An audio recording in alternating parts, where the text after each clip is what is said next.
je suis connu sous le nom de Grosso Modo sur les réseaux sociaux. J'écris des formules poético-oniriques en me baladant dans Paris, en trouvant des choses insolites et en écrivant des choses dessus. Et je suis également à côté auteur de romans et directeur d'un studio de création.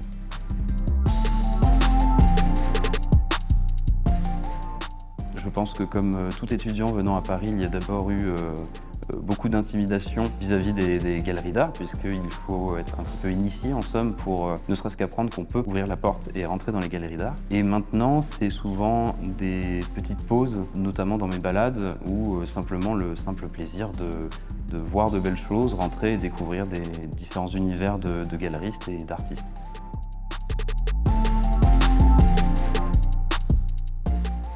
C'est une artiste qui s'appelle Katarzyna Wisiolek, où là c'est véritablement un coup de cœur, notamment sa toile sur les nénuphars, où là c'est simplement une invitation à la contemplation et au repos. Alors évidemment, qui dit nénuphar dit Monet, mais en réalité quand on voit le reste de son œuvre, c'est toujours empreint d'un grand apaisement.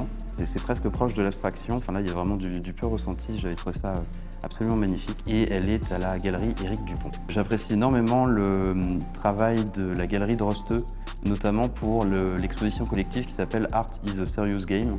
Et j'aime bien toujours le côté un peu impertinent qui permet de rediscuter avec ce qui est institutionnalisé.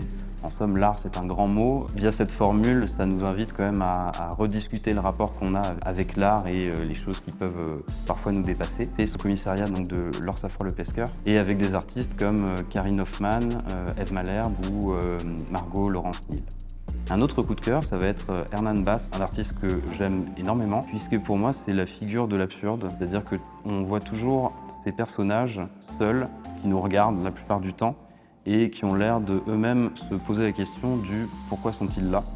Et il y a évidemment tout un univers narratif où forcément j'aime bien imaginer et me demander avec les figures représentées ce qu'elles font là, quel est en fait le sens de leur vie. Hernan Bass est donc chez la galerie Perrotin. Enfin, il y a la galerie Zlotowski qui propose une exposition qui s'appelle Renverser la tâche. Et ce que j'aime beaucoup, c'est que la notion de tâche me parle énormément parce que en littérature, en écriture, c'est plus une notion d'erreur, la rature, l'échec, la tâche.